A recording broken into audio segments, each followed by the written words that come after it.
Good morning, everyone, and welcome to this webinar all about embedded research. I hope that you have had a good morning so far. You've had a nice strong cup of coffee and you're all ready for an hour of great discussion about what on earth is this embedded research thing and what's already been done with it. My name is Richard Todd. I work here at Kaleidoscope and really pleased to be joined by a Galactica of stars today. Martin, welcome. Thank you very much, Richard. It's very good to be here. So I'm Martin Marshall. I'm Professor of Healthcare Improvement at UCL and a GP in East London. Anything else? That seems like not a bad list to start kicking on. Yeah, I do a lot of work with the Royal College of GPs. I'm Vice Chair of the Royal College of GPs, so it's kind of professional leadership type role. Martin, lovely. Thanks much. We'll have a little ticker just at the bottom of the screen for whether Martin gets any more jobs by the end of the hour. And Bree, good morning. Hi, I'm Bree O'Brien. I'm a freelance consultant on change and improvement in the NHS, a co-applicant on the research project, and I worked at the UCLH when we have the embedded research team there. So. Great, thank you very much indeed. And you'll notice in the subtlest way possible that Cecilia will just sneak in partway through to join us as well, bus dependent. So that will be very subtle. I'm sure you'll barely notice it, but Cecilia will also be joining us for today's discussion. So just in case you're wondering whether you've turned up for the right thing, so yes, this morning's webinar is all about embedded research, what's already been done with it. And so you're going to hear from Bree, from Martin, from Cecilia, all about the project. But in true Kaleidoscope fashion, what we would very much like is this to be a conversation, a discussion, and so a number of ways which you can join in. Firstly, you can use the Ask Question feature on GoToWebinar to send through comments, questions as we go through.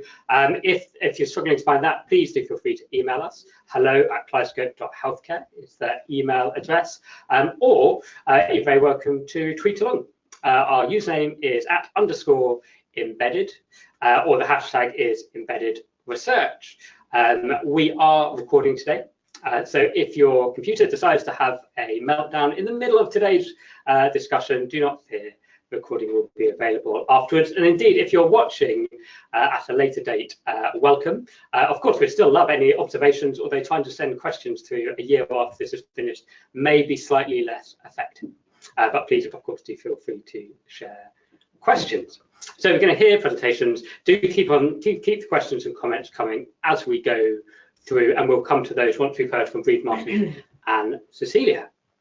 I think that's enough from me just to be getting on with. So I think, Martin, you're going to kick us off talking about what on earth this embedded research thing is to begin with. Yes, indeed. So what is embedded research? So it's an interesting concept. It's not a new concept. The idea of researchers and non-researchers working closely together is hardly a new idea, but it's quite a new idea in the healthcare sector. So the idea of embedded research is that researchers and non-researchers, in our case in the health sector, what I might call practitioners, clinicians and managers, work closely together. Cecilia's right, and she can move into the screen. There we go, Cecilia's right. So the two work closely together with an emphasis on solving problems, and that's the key issue here. So traditionally, researchers work in academic institutions. Academic institutions are separate from non-academic places, in our case the health service, and often there's a communication problems between the two different arenas. The idea is to bring researchers and non-researchers together into one environment. The emphasis is on utility and the emphasis is on solving practical problems. So we address what Julio Frenk, an academic from Harvard, called the balance between relevance and rigor. Traditionally, academics have tended to believe that if you make something scientifically rigorous, then surely it must have an impact. Whereas relevance is quite a different concept, and often it doesn't require more rigor, it requires more pragmatism. So embedded research is one example of a broader range of methods called participatory methods. Participatory methods have been used extensively in a number of sectors, including education, community development, but for reasons that are probably clear, the strength of the biomedical model haven't been too popular in the healthcare sector.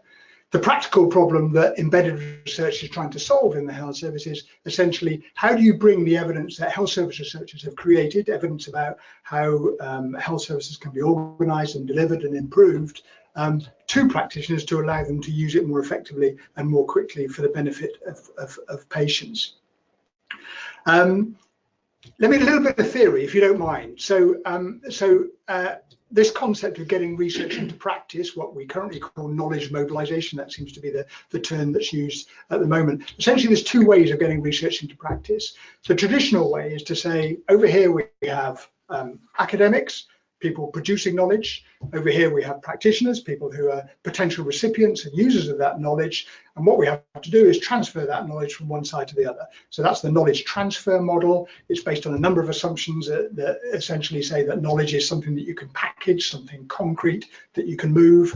It's based on a belief that the decisions that you're trying to influence are one-off decisions, fairly straightforward, rational decisions. So that's a knowledge transfer model. It's a dominant model in the healthcare sector, and it's a model that works well when the knowledge that you're producing is pretty certain. So things like clinical knowledge, for example, it works quite well. The problem in health service research is a lot of knowledge that we produce is less certain. It's more ambiguous, it's more open to interpretation. And in that kind of situation, transferring knowledge from A to B doesn't seem to work very well. So instead, the assumptions are that knowledge is something that grows, something that develops through interaction between researchers and non-researchers. And the decisions that you're trying to influence are essentially social, interactive, participatory decisions. So what you want to do is to co-create knowledge together, and that's the essence of embedded research. Until recently, people talked about participatory research, but we didn't have many practical models. And in the last few years, what we're seeing is a range of practical models that are being produced, of which one that I'm involved with a number of colleagues across the UK, which we call the researcher in residence model, is one that seems to be particularly popular and is growing. There are three fundamental features of embedded research. The first one is that the researcher, rather than being based in their academic institution, if you don't mind me using the term, the ivory towers, they're based in the service, working as part of a team, solving a problem with practitioners. So that's number one. And the second is that as part of the team, the researchers bring a specific set of skills, if you like, almost a unique set of skills that other members of the team don't have. So clinicians bring a certain set of expertise, managers bring a certain set of expertise. What researchers are bringing is, number one, an understanding of theory. Number two, an understanding of the empirical evidence that exists at the moment. Number three, an understanding of how to evaluate and create new knowledge, new learning in order to help. And number four, the use of complex data. So that's what researchers, embedded researchers, bring to the discussion. And then finally, the last feature, and probably the most important feature, is the ability to negotiate that knowledge. So traditionally, researchers will say, here's the knowledge that we know, it's scientific knowledge, it's the most robust form of knowledge, now just use it. And if you don't use it, maybe you're being a bit silly. What embedded researchers say is, here's a form of knowledge, scientific knowledge. We recognize that there are other ways of knowing and thinking, things like authority, like intuition, like personal experience. What we want to do is try and find a way of merging the scientific knowledge with those other ways of learning as well. So it's a process of negotiation of knowledge. So it's for that reason, it's quite a complex process. So with the research and residence model, with general embedded models, we've got lots of different academic disciplines that we've been using, perhaps anthropology, sociology, statistics, health economics, modeling, a whole range of academic disciplines. We're using them in a range of different sectors, in hospitals, in primary care and community care and local government. And we're using them for a range of different types of projects as well. So there's an overview. Excellent, Martin. Thank you very much indeed. If you weren't wide awake before, you're wide awake now. Martin, we're going to move on to talk about the project in just a second. But just to follow up on just the features of embedded research, that you might think just from the title, it's primarily about location. You take a researcher doing one job in one place and you just put them in another place. Yeah. But it sounds like fundamental to the approach is actually it's quite a different job for a researcher rather than just a different desk. It is a different job. So I think embedded researchers need to understand how to form relationships and interact with practitioners. They need to be motivated by a desire to make a difference. So it's a set of skills which is not a rare set of skills amongst researchers, but traditionally researchers haven't necessarily wanted to develop that set of their portfolio. So it's not everybody, not all researchers will want to be embedded researchers, and some have a specific set of skills to be able to do it. Okay, you could insert any cheap joke you like here about researchers needing to talk to people, but let's not do that. Let's move on. So the project itself, of which this webinar is part, Martin, do you want to talk about the embedded project? Yeah, so the embedded project. So we know that there's growing interest in this model of embedded research. We know anecdotally that there's been a range of different projects, local projects across the UK and indeed across the world that have been developing over the last few years and are developing at pace. But, and this is the big but, we don't have any systematic knowledge about what's happening. We don't know how many models are out there, how the models differ. We don't understand some of the challenges, some of the assets of doing embedded research. We don't understand what motivates researchers to do embedded research. We don't understand what motivates health service practitioners in order to get involved in embedded research. So this project was very much designed in order to develop a scoping understanding of the broader field.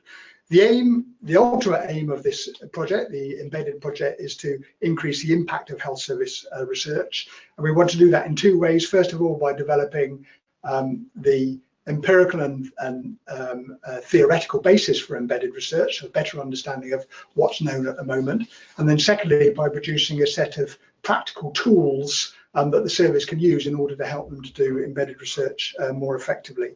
The embedded project has got four work streams. The first work stream is essentially literature reviews. This is a work stream which is headed up by Vicky Ward and Hugh Davies from St Andrews. They've been working on it. They started this project. It's a 2.5-year project which started in January, so they started back in January, and this particular work stream will be finished by the end of this year, early next year. The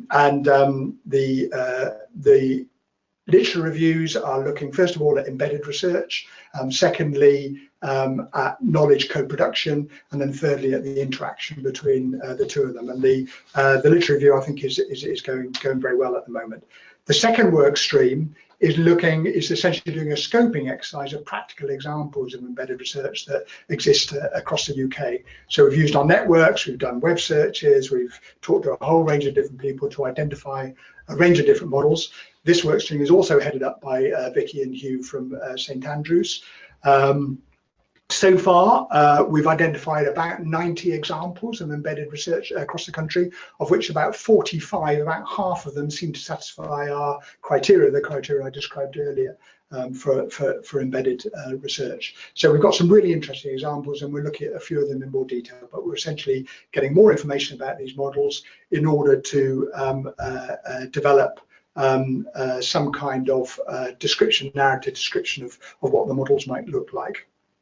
So that's the second work stream. The third work stream is we're going to be doing in-depth case studies of the project, and that work stream is headed up by Justin Waring from Nottingham and by Naomi Phillip from UCL. That work stream is not going to be starting until January of next year, and it's going to be running for about a year. So we're going to identify 4 case studies, in-depth case studies, and we're going to look at great detail at the networks that embedded researchers develop and how they develop them. So that, I think, is going to be really interesting work. And then the final work stream is the influencing and dissemination work stream, which we're doing with Kaleidoscope, which is why we're here. So thank you, Richard. And that work stream is very much about increasing practical utility of what we're finding from the research project. And we put a lot of resources into this. The work stream is led by Breed, who you'll be hearing from shortly, by Liz Meir and by myself, with a lot of input from Richard Parnell, who's our patient and public involvement lead. So we've got a really interesting group of people who are working together in order to increase the impact of the work. That will involve a range of things. It will involve producing products, as I've described, things like job descriptions, person specifications, an animation, training templates, case studies, and essentially a network of interested people. And I hope that many of the people involved in this webinar will be interested in joining that network. And of course, academic publications as well, publications in peer-reviewed journals as well. So we're producing a range of different products from that work.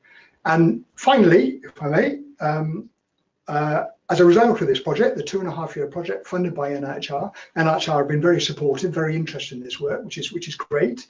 I think we would like to see 4 things that are different. So the first one is organizations that are already using embedded researchers, and we know there are many out there, will have a better idea of how to do it well. So that's number one. That's what we'd like to do.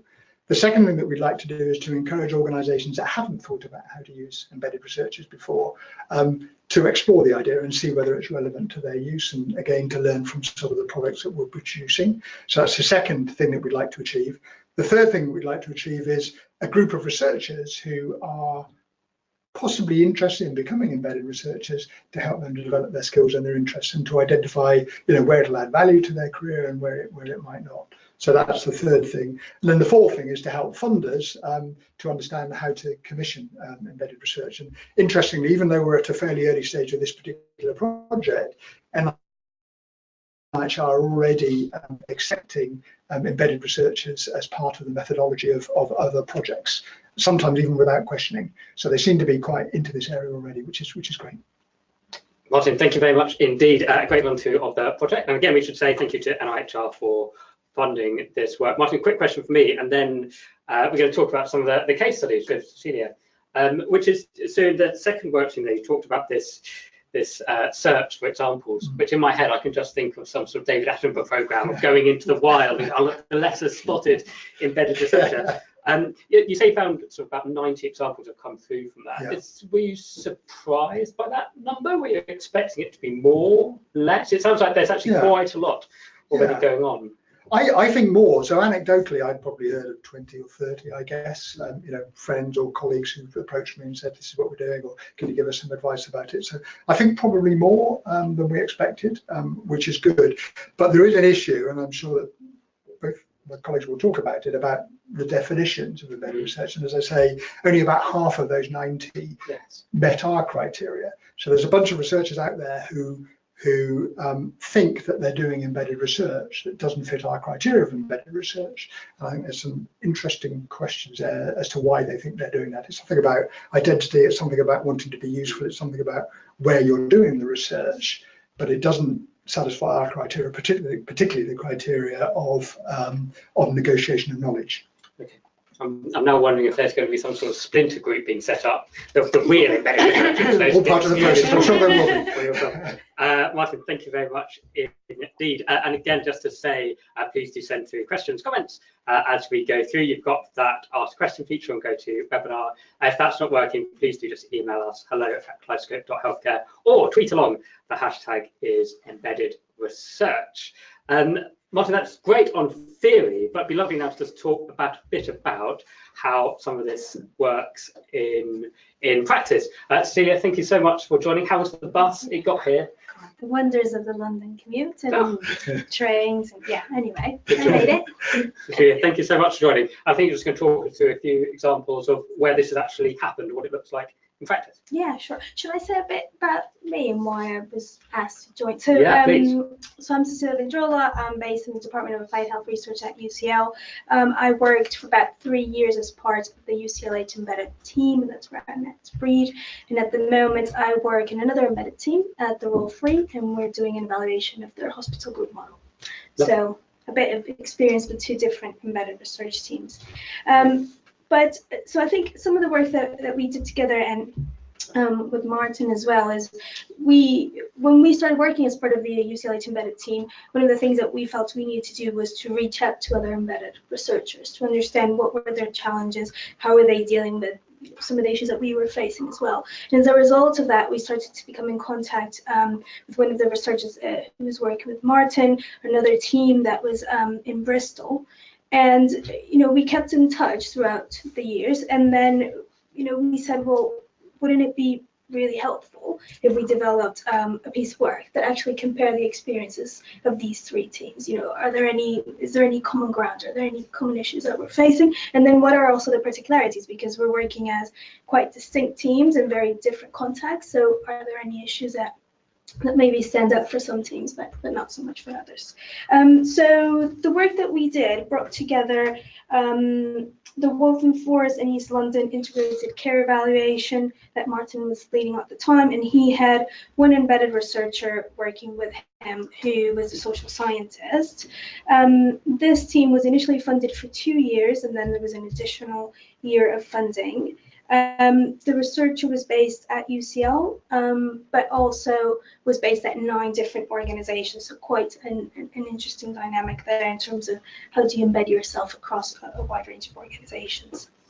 The team that I was a part of, which was the UCLH Embedded Research Team, we originally had 2 full-time researchers, an anthropologist and an operational researcher. And then after the first year, we actually decided to reorganize the team, and we moved to a composition of 5 researchers who were part-time, 2 anthropologists, 2 operational researchers, and a health economist. So we brought in new skills. We were based at UCL, but also had affiliation to UCLH. And we were supervised by 3 professors at UCL, so a similar dynamic to the one that Martin had with his researcher. When one professor just isn't enough, you need exactly. So you need 3. And that's actually a good point, because actually the 3 supervisors were discipline specific, right? So because we were bringing in 3 different fields, we kind of needed that. So I think that worked quite well. So you didn't want them to say the same thing, which is just as well. Exactly. And the third team that we looked at in terms of their experiences was the Bristol Knowledge Mobilization team, which is actually, in my opinion, quite an interesting embedded team. It had 2 researchers working 1 day a week and 2 local healthcare commissioners as well. So when we've talked about it, it kind of becomes this bilateral embedded team in the sense that you've got researchers based in these organizations, and then at the same time you've got commissioners embedding themselves in a research team. So that was quite an interesting dynamic. And they were supervised by a senior research fellow who also acted as a researcher in residence. So that was also a bit unique compared to the other teams where supervisors were a bit maybe more distant, I guess, from the work that was being done. Also, initially 2 years and then moved on to a 3-year contract.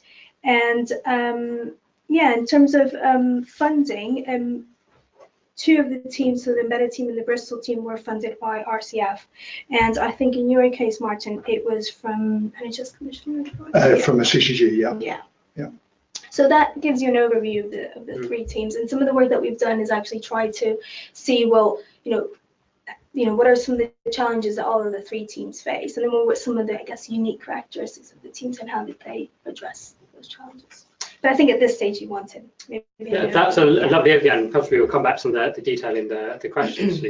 But one quick one for me. So the 3 projects underway, we've got a nice a little graphic there. Were those 3 teams aware of what the others were doing prior to your work? How much were these networks already in place between these similar sort of research approaches? So I think our team started a bit later.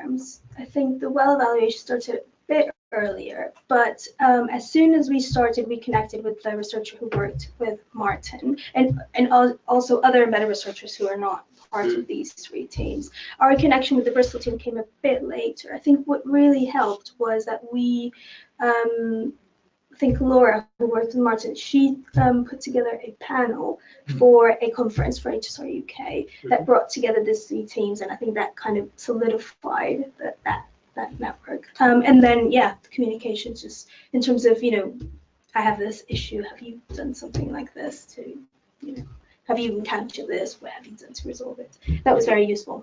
And so there was some shared learning going on, but I think we must come back to the point of this project, more to do in terms of creating this community, this network of people working in this particular approach. Definitely. Lovely. Actually, I think we'll come back. I'm sure people have questions about some of the intricacies of the models, but thank you very much for a nice introduction, which brings us, last but no means least, to Breed, and particularly really talking about how and why people should participate in embedded research. Hi, okay. I'm the non-academic in the group, and I'm non-academic. Okay, well, yes, okay, well, we're on this side. But I'm a clinician by background, and I've got lots of operational management experience in the NHS, and I really care about change at the front line, but evidence-based care, evidence-based change, because we can't just keep going as we've always done on gut feel. So this for me was a really fabulous opportunity. When the funding for the UCLH embedded research team was through the Clark setup of the Clark, and we as a team, at that point I was the director the Deputy Director of Quality, Efficiency and Productivity and our Quality Improvement resource, we saw it as an opportunity to align to researchers on the ground. And that was my role then became recruiting, helping recruit. So we recruited the researchers alongside the 3 supervisors. And I played the role of trying to integrate the team into the organisation. I think it's safe to say in the beginning, Celia, that take-up was slightly slow. But actually for us, we had our exec sponsor in UCLH was one of the medical directors. That was very helpful. And we also had a nurse that was doing her PhD who was interested in research. And it's safe to say having people who were already interested in research really helped embed the team. And we did our first attempt to get people involved was people came and did their pitch, a bit like a Dragon's Den, saying, why should the research team work with us? What's this going to give us? And that worked reasonably well, but I don't think we really understood enough of what the opportunity really could do. But we did start working then with our Exemplar Award team, which was a really positive experience, I think, for everybody. But actually, when it came to the second round, a year later, we did another pitch and we had competition. We actually, the word had got out that actually this was a real opportunity. And Celia talked about the team changing and bringing in health economics. I think that was particular interest because I think there's a dearth of knowledge on that in the NHS, and people really felt the blended team gave them a better opportunity. So we worked, probably there were 3 projects in the first year. Exemplar Award was the one that was probably the most successful in that they remained committed, because I think the NHS has to do their bit. This has to be really it's really easy in the health service at the moment. Everybody's very distracted by operational pressures. So it's very easy to think this is a resource that, you don't have to, you have to be there at the meetings. You have to make time to work with the researchers or it won't work, because their time is valuable too.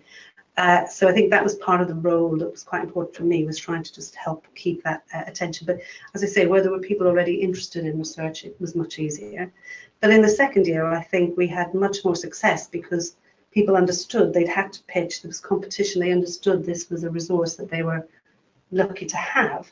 And actually it did work much better. And interestingly, we had people who were academics doing research projects that wanted additional support for where they didn't have a strength or depth, and that worked really, really well. I would say the big learning for me was that actually, and I think Cecilia might talk to this as well, is about sustainability. So thinking at the outset how you sustain this, because one of our most successful projects was the contribution or the co-production with Exemplar Award, but that was actually a 3-year project, and it's really important to have some quick wins and maybe in hindsight phasing things so you could actually see outputs, whereas some of the projects we did in the second year actually did deliver what they needed within the year. So that's quite a learning, I think, at the beginning, and that's why for me, being involved in the embedded project, Martin, I think when we talked about us, Liz and I getting involved, we're keeping it real for the NHS, so that actually because there are really important practical things that you need to help set up, and that's part of the reason for being involved. But maybe probably not worth saying much more at the moment. We can talk about the learning collectively. Great, Breed, thank you very much indeed.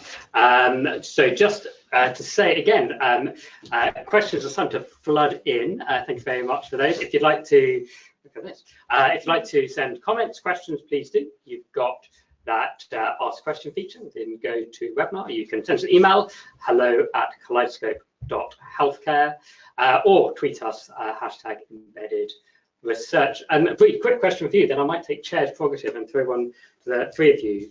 Breed, the King's Fund, I think, still do a sort of a quarterly check where they ask NHS chief executives and finance directors what's keeping them awake at night. I'm yet to see anyone say the lack of a close relationship with researchers. How do you sell an embedded research approach to someone who feels like, oh, I've got a million and one other things to do, possibly I don't have time to do this? So I think one of my areas of interest is improvement science, and I think for me, when you talk about improvement science, let's take the flow through hospitals at the moment. That's keeping everybody awake, emergency pressures. Actually, the embedded researchers allow you to get to the real issue, because and we constantly have a debate about where does research start and improvement science end, and I just see it as a cycle. One leads to the other, and you can argue which way that goes. So an example of one of the projects that Cecilia was involved in was understanding pressures from A&E flow out of A&E. So I think it's helping us.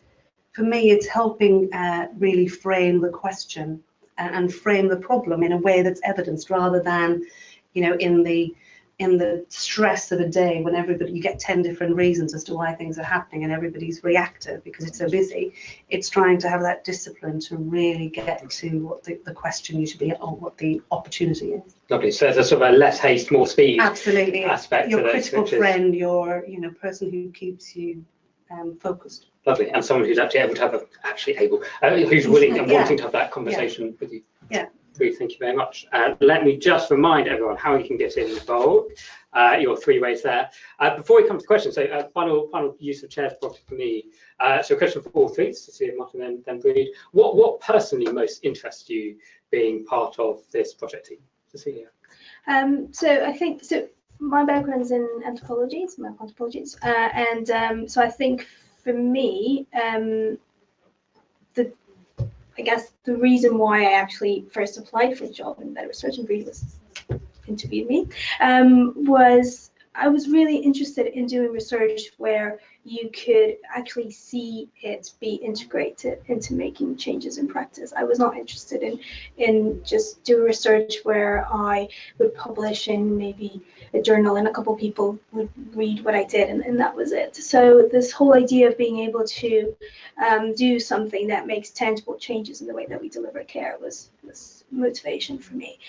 Getting more into embedded research, one of the things that now actually encouraged me to go into other embedded research teams is the collaborative aspect of it. The fact that you can sit around a table with people who have so much knowledge about many different things that I have no idea, but at the same time value the input that I can give based on my fields. Just that collaborative work is really motivating. That different approach to what you're there to do and how you work with others. I'm sure you're being too harsh to say that 2 people will read a journal article. It may be 6 or 7. Cecilia, let's be realistic.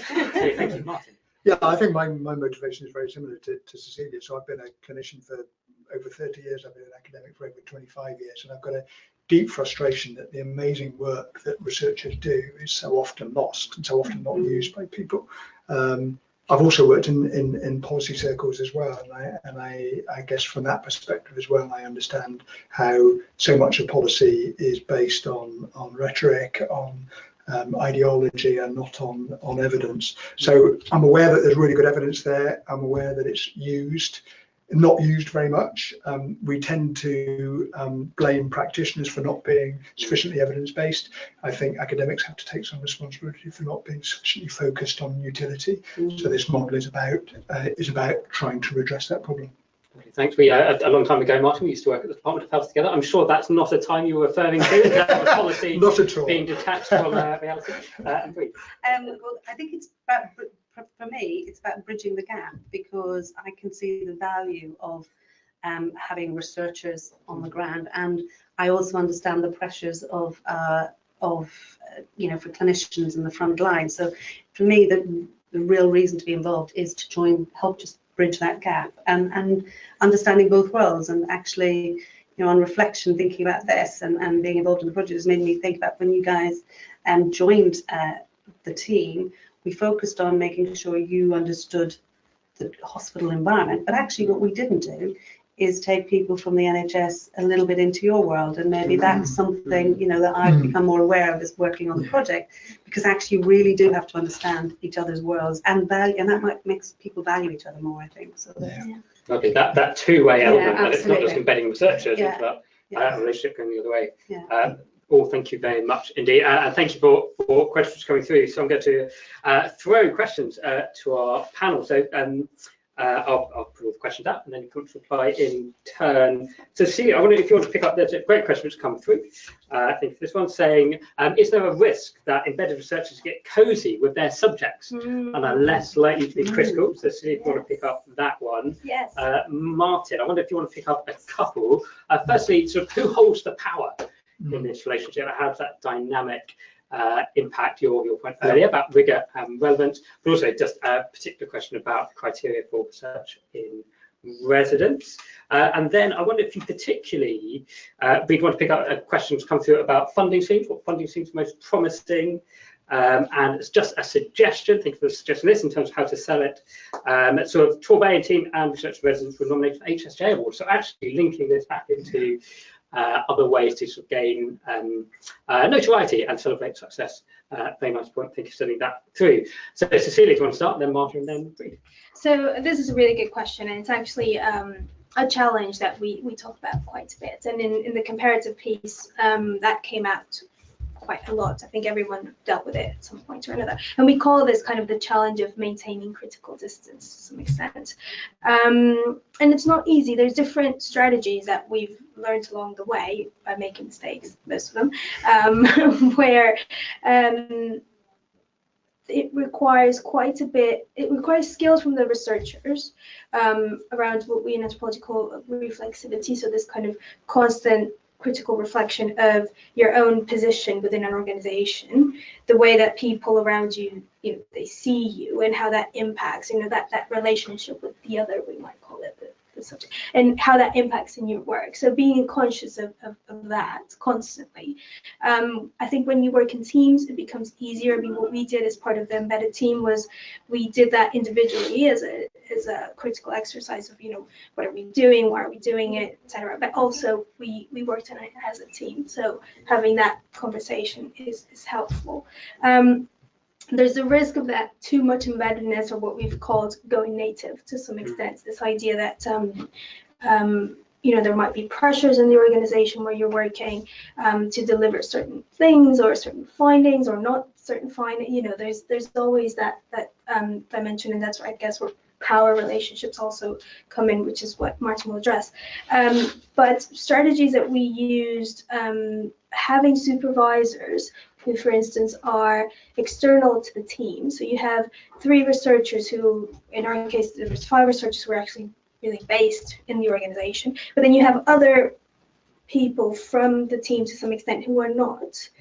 It allows you to make sure that critical distance to some extent can be maintained. So if you can identify that researchers are to some extent maybe going native or getting cozy, then it kind of brings you back into, okay, well, this is the role, and this is what we're here to do. And it was really important for us to also have really good kind of clarity from the beginning with the people we were working with at UCLH, with stakeholders, to say, we are an embedded team, but we're also independent researchers, and we set that out from the start. And it's not just doing it at the start, it's continuously doing it. So for instance, the work we're doing at the Royal Free now, every time we have quarterly meetings with different people within the organization, every time we meet, that's mentioned. So there's that constant reminder that, yes, we're an embedded research team, but we're also independent team doing this piece of work. Yeah, and the sort of the service aspect, if they want to get the most out of you, that independence is actually critical for them to get the benefit. And we talk sometimes about the need to share what some people have called uncomfortable findings. And in our experience, if these are shared in a constructive way, they're more helpful than if we were to tailor findings to what people actually wanted to hear. Okay. So not chartering a plane and putting some big message out the back. Exactly. Okay, lovely. Celia, thank you. And Martin, in terms of who holds the power, how does that dynamic work? Yeah, so let me give the theoretical answer first and then the practical answer, because they might be slightly different. So in theory, the idea of embedded research is that power is shared between the two. The traditional models of research, and I need to be careful about stereotyping here, but in traditional models of research, researchers hold a certain amount of power in so much as they hold the structure, they ask a question, they answer a question, they publish the answer. And then practitioners hold a lot of power as well in terms of, they're the ones who are doing stuff. but they're two almost parallel sets of power, and never the twain shall meet. The idea of embedded research is that power is shared in some way or other. Sometimes the practitioners will be most influential, sometimes the researchers will be most influential. Always there's a negotiation process going on. And that process, as Cecilia's described, is complex. It takes time. It's about developing relationships. It's about going through highs and lows. I've seen a lot of my embedded researchers who've started off with great enthusiasm, who've gone through really low periods where they just don't seem to be able to get entry, or where relationships break down, and then they find a little way in. One researcher who was having a lot of trouble forming any kind of productive relationship with one particular manager, and then found that they had a shared interest in dogs. They both had dogs, and they had conversations about their dogs, or what their dogs were like, and all of a sudden that relationship changed, and influence on both sides changed as a consequence. So it's a process of negotiation power.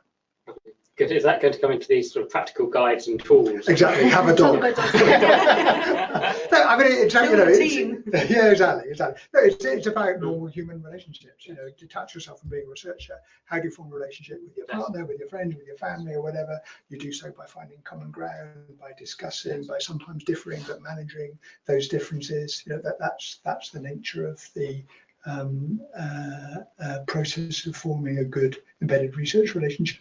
Lovely. I think it comes back to the earlier point that these aren't necessarily skills which researchers lack, but possibly not encouraged to use them as much as is needed within the embedded model. I think that's right.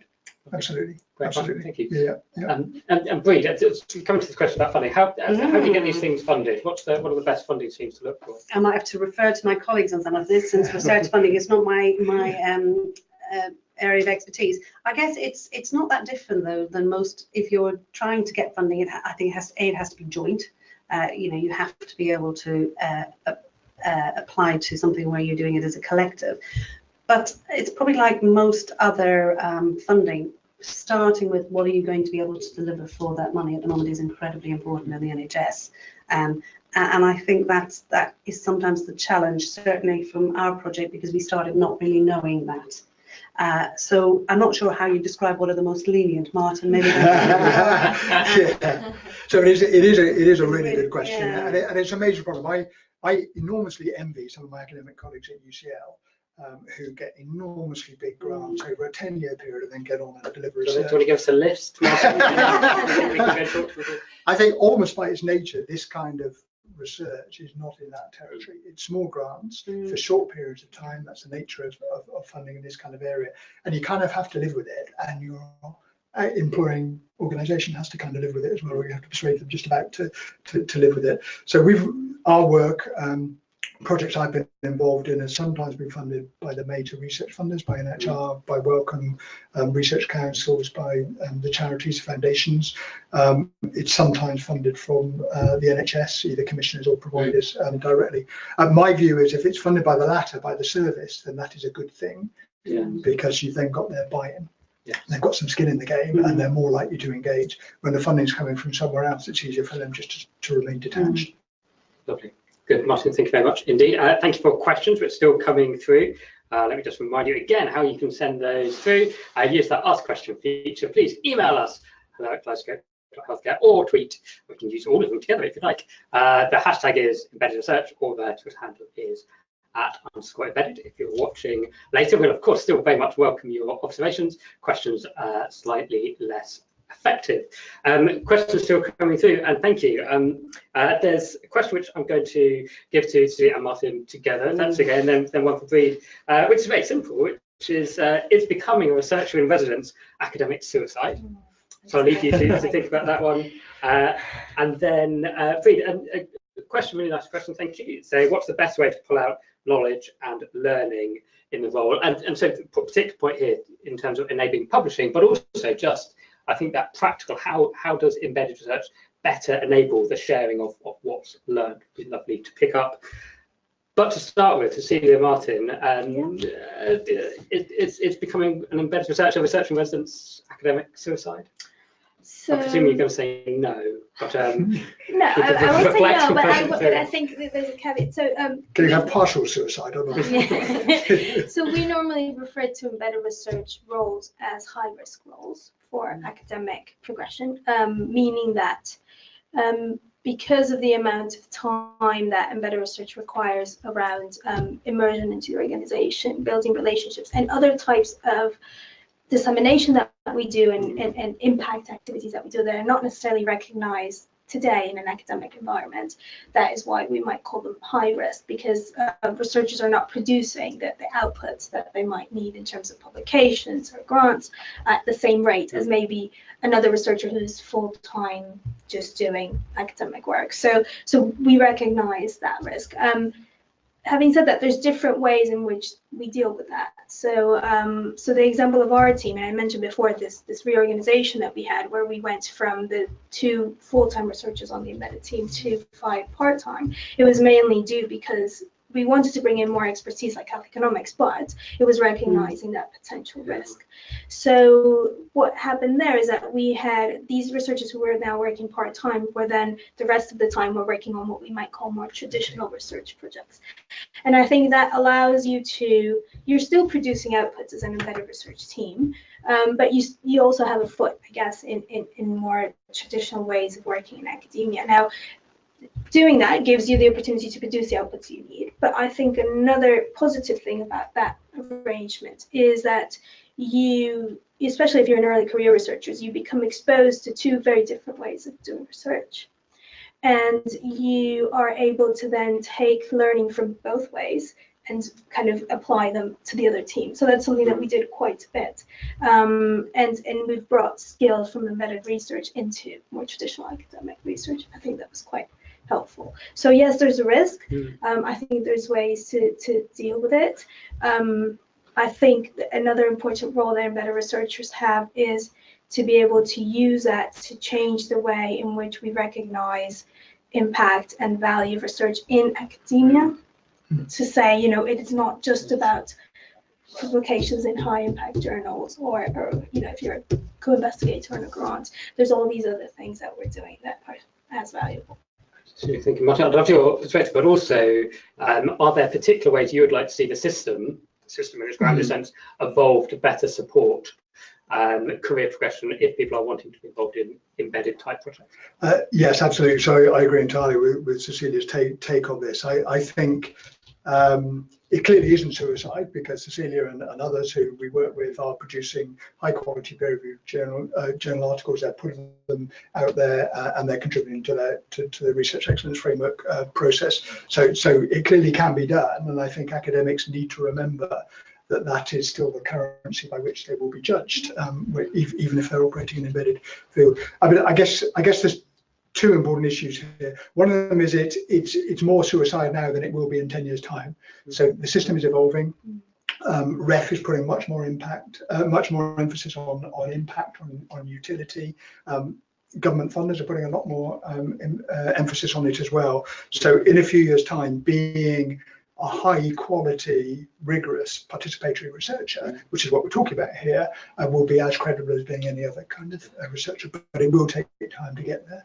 And it's probably easier for people of my generation than it is for younger researchers, because I've got a bit of freedom to be able to do things. So it will get better in the future than it is now. I think there's a number of things that we can do to help it to get there and keep on emphasising the importance of impact. The second thing is it's less of a problem in some institutions than it is in others. I think the new universities in particular tend to be much more embedded in their communities, much more focused on having impact. Often much more focused on kind of social science and participative type methods. So it is already the norm in a lot of institutions. In the more traditional institutions, that's where it's a little bit more challenging. But with the right kind of influence and the right kind of leadership, you can persuade traditional institutions as well to take this on board, even though to them it'll still be a slightly marginal activity. Okay. Martin, thank you very much indeed. And I think I love your observations more generally on the topic, but then particularly picking up this question about how to pull out the knowledge and learning through embedded work and leading to publishing, but in other ways as well. So I'll let Cecilia speak afterwards about enabled publishing. But I think in terms of the pulling out knowledge, just the fact that the researchers are embedded means that all the time people are learning. It's not waiting till an end point, and that's really, really important, I think, when you're trying to deal with real life operational issues.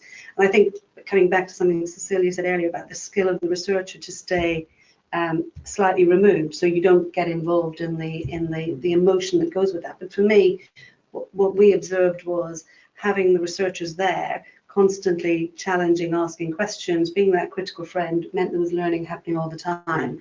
And for me, learning is actually nearly more important than knowledge, because other knowledge will just sit there. Learning is what's actually going to make things happen. And I guess we talked about the projects as such, but we did also have the team ran some evaluations and study days, which health service evaluation, which teams found really useful, because it was all about trying to get more and more people interested in research and interested in the outputs and looking for the evidence. And I can think of one example where someone contacted me asking for some advice on a health economics component of something they were doing, and the team just went and had a couple of conversations with them, and they were just blown away by the fact how it changed their thinking. And these are, how do we measure the impact of these things, I think, is for me a really valid question. And then how do you, because publishing, we always think about publishing an end result or a stage. Actually, there's the incidental learning and impact that we perhaps need to think about how to capture. Thank you very much. I'll just say we have 7 minutes left, so this is your opportunity to chuck in any last minute questions, comments, observations, if you're wanting to do so. I feel we could get into quite a long philosophical debate about whether knowledge, if it's not learned from, is even knowledge in the first place. But with 7 minutes to go, probably we should leave that one. About publishing. So do you want to pick up points particularly about publishing? Yeah, can I? Yes, but also in terms of knowledge, I just think that there's a really interesting feature of embedded research around knowledge and how that's shared and when, and I just think it's a model that allows you to share information, let's say, at different levels, because it could be that you are part of a team meeting and they're debating a particular issue and you're aware of research evidence related to that, and you might during that meeting share that information or signpost to where that information can be found, and that in itself is useful for a team.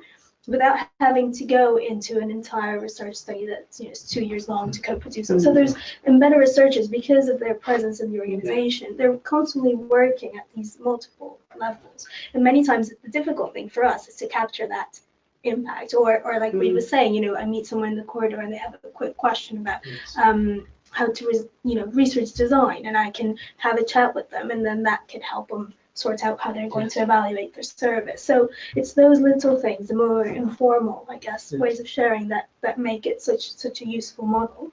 And with publishing, just like Reid was saying, it's not just that the empirical paper that you write at the end of the study. The work that we did, it covered multiple types of literature reviews that were then used to, as evidence to then inform the reorganization of services, for instance, or priorities in the organization, work that we did on one-to-one care and specialing, as I used at UCLH. Other things more around methods, so rapid appraisal, so getting into more rapid ways of generating evidence that was also used within the hospital to be able to evaluate services a bit faster. So I think it's with publishing, I think it's about being creative, thinking a bit outside the box, and being able to be able to share information in various different ways. Lovely. Thank you. Martin. Yeah, I was going to say, I think that's absolutely right. I think embedded research helps researchers to get to places and get understandings that other research don't allow you to do, and that's what you need to focus on when you're publishing work. So, for example, the work that we've been doing around integrated care in East London, there's a vast literature on integrated care, but most of it is top-down research, looking at it from a strategic perspective. Our embedded researcher got in with the frontline staff and looked at the difference between what frontline staff think about about integrated care and what's happening at a middle and upper level in the NHS. And there's a dramatic difference between the two, and that's what we're exploring, and that's what we've been publishing. So you add real value to the literature by doing that. Good. So that benefit of being literally in the room where it happens, both the impacts for learning on the spot, but also then utilising that to sort of leverage publishing. And so we've got 3 or 4 minutes left. We're going to go into sort of I'd love just from each of you very quickly, this is a long study, is there one particular thing which by the end of the study you hope that you will have learned that you don't know now, but hopefully through the study, through the different work streams, will have become apparent? So I'll give you about 10 seconds to think about that. I'll just Phil and then Cecilia.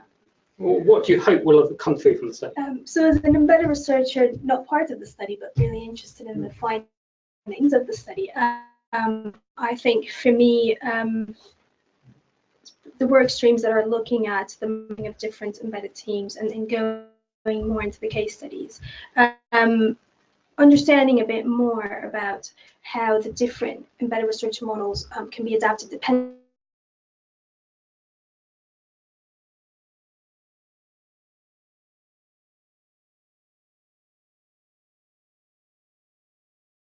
team is completely different each context, but having an idea of, what are the strategies that we need to put in place as we're designing this team for it to be able to work in this particular context. I think that's where I see the value of having these 4 case studies. So it's really practical learning coming through that. Yeah. So I'm really looking forward to a deeper understanding of this process of negotiation of knowledge. So the relationship between scientific knowledge, between experience, between intuition, between authority, between pragmatism, they're all ways of knowing that we all use as human beings all the time. I think we've tended to have seen them as kind of parallel ways of knowing. I'm really looking forward to understanding how they fit together in order to make a difference for patients. That's what we're here for. For some reason, I think negotiation of knowledge will make a great crime book. Negotiation of knowledge. Thank you. Very similar to Martin, but also I'm interested in how a great understanding of what, from an NHS perspective, we can do as the team to contribute to success. So I think really understanding what are the things we could do more upfront comes down to some of the outputs, but actually really understanding that. Lovely. Thank you very much indeed. I'm going to come back to you in one moment just to have what we'd love is just one final reflection, one reflection from our hour together, one point which has particularly stood out for you. I'll go first, and then Reid, then Martin, then Cecilia. But just to say, just quickly nip through, that this is the first of a series of webinars. Next webinar is on 21st November. It's an afternoon one, 3 till 4. And it's really all about this point we've been talking about throughout, that there are lots of people working on this across the country. And is there room here to actually draw people together from both the research and the practice side to create some form of learning network? We hope very much you'll join us for that. We'll make sure that we send around registration details to everyone who's joining us live, but also in the details on YouTube, so you can find out more about that one. So final reflections. I'll buy time. That I'm really struck by how all of this work just starts with how you think about knowledge. And if you think about knowledge as something you can neatly package and deliver, and someone will say, "Oh, thank you very much. I'm very glad for that installment of knowledge," you probably wouldn't end up doing embedded research. If you think of knowledge as something far more complex, which is negotiation, which is sort of fought between different parties, embedded gives you a completely different way to get into those conversations. Yeah. Reid.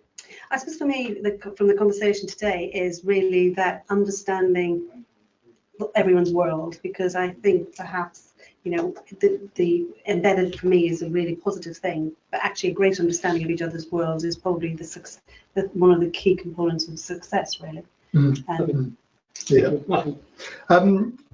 For me, the clear enthusiasm of embedded researchers from the questions that we receive from this conversation, it's out there. There's an awful lot that we don't know about embedded research in the health sector, how to make it work more effectively, what the pros are, what the cons are. So I'm really excited at the potential to work with everybody who's involved in this webinar, for them to join our network and to learn together, because there's a lot of learning that needs to be done. Thank you.